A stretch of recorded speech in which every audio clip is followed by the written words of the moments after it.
সবাইকে welcome back to my channel. আমি তানিশা, আর আমার চ্যানেল প্লিজ সাবস্ক্রাইব করে দিও। তো অনেক দিন পর, প্রায় অনেক মাস পরে গিয়ে আমি নিজের হাতে চা বানাচ্ছি সকালবেলা উঠেই। আর এখানে আমাদের কাজের দিদিটা আজকে আসেনি, তাই আমার ঘরটা আমিই ঝাড় দিয়ে দিচ্ছিলাম। আর অনেক দীর্ঘদিনের অপেক্ষার পরে এই যে দুটো জিনিস আমি অর্ডার দিয়েছিলাম, তার মধ্যে একটা জুতো আর একটা একটু পরেই তোমরা দেখতে পাবে। আর আজকের ওয়েদারটা খুবই ভালো ছিল এবং এই যে নেক্সট চলে এসেছে। আর আগের যে জুতোটার কথা বললাম সেটা আমার আগে ছিল, বাট সেটা ছিঁড়ে গেছিলো বলে আমি আবার একটা অর্ডার দিয়েছিলাম।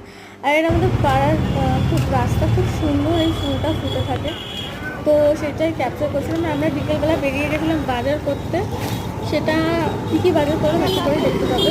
তো মা এখানে কালকে সরস্বতী পুজোর জন্য মিষ্টি কিনছিল, এখানে খুব সুন্দর একটা বড় সরস্বতী ঠাকুর উঠেছিল, তো সেটাই এখানে আমি ক্যাপচার করে নিয়েছিলাম। আর অনেক কিছু ছিল বাট আমি ভুল করে ডিলিট করে দিয়েছি। তো দেখো আমি এখানে কি বলছি, এবং সেগুলো নিয়ে চলে এসেছে, সেগুলো আমি তোমাদের সাথে এক এক করে শেয়ার করছি। যে 4টে না 3টে ব্লাউজ আছে ফাটাফাটি, আমি পরবো কিনা আমি জানি না, কারণ আগে থেকে আমার ঠিক করানো তোমাদের সাথে আমি শেয়ার করেছিলাম। তো দেখা যাক তোমাদের কেমন লাগে। আর আমার চুলের অবস্থা খুবই খারাপ, কারণ আমি অনেক দিন শ্যাম্পু করিনি, আমার ভালো লাগছিল না করতে। তো কালকে শ্যাম্পু করব, স্ট্রেট করব চুলটা। আর কালকে প্রচুর না হলেও, আমাকে বেশি মেকআপে ভালো লাগে না, অল্প মিনিমাল মেকআপেই আর কি, সিম্পল মেকআপেই খুব ভালো লাগে। তো সেইটা আমি তোমাদের সাথেও শেয়ার করবো যে আমি কেমন সাজলাম, কি করলাম। আপাতত ব্লাউজগুলো তোমাদেরকে দেখাই। এই এক একটা ব্লাউজ আমি এক একটা করে দেখাচ্ছি। এই একটা ব্লাউজ যেটা খুবই সুন্দর, ফোনে ফোকাসে নিচ্ছে না, তেমন ভালো লাগছে না, বাট যতটা লাগছে তার থেকেও সামনে আরও ভালো লাগছে। এইটা পুরো পিঠে কাজ, হাতাতেও কাজ, খুব সুন্দর লাগছে। এই ব্লাউজটাও আমার খুব ভালো লাগে। এই ব্লাউজটাও খুব সুন্দর, এটা একটা সুতির শাড়ি, খুব নাম করা শাড়িটা। তো এই কটাই ব্লাউজ মা করতে দিয়েছিল।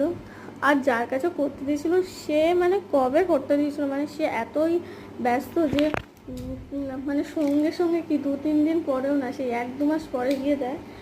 যাই হোক, আমরা প্রচুর মার্কেটিং করেছি, এটা সেটা কিনেছি, বাট সেগুলো তেমন কিছু না। আমি আরেকটা জিনিস কিনেছি, সেটা দেখাচ্ছি। খুব সুন্দর একটা ওয়েট মেশিন কিনেছি, আমি দেখাচ্ছি। মেশিনটা খুব সুন্দর প্রিন্টেড। এটা কেনার একটাই কারণ, আমি ডায়েট করি, মানে একজন ডাক্তারের আন্ডারে আছি, তো আমাকে সবসময় ওয়েট করতে হয় প্রতি মাসে। তো তার জন্য অনেকদিন থেকে ভাবছিলাম কিনবো, তো আজকে কিনেই ফেললাম। তো এটাই আজকে মিনি ব্লগ। আর আমি 6:30টার দিকে পোস্ট করি, বাট আজকে অনেক দেরি হয়ে গেছে যেহেতু বাজারে গেছি। আমার গরম পর্যন্ত ফ্যান চালিয়ে নিয়েছে, এত গরম লাগছে। সো প্লিজ সাবস্ক্রাইব করে দিও, কেমন লাগছে সেটাও জানো।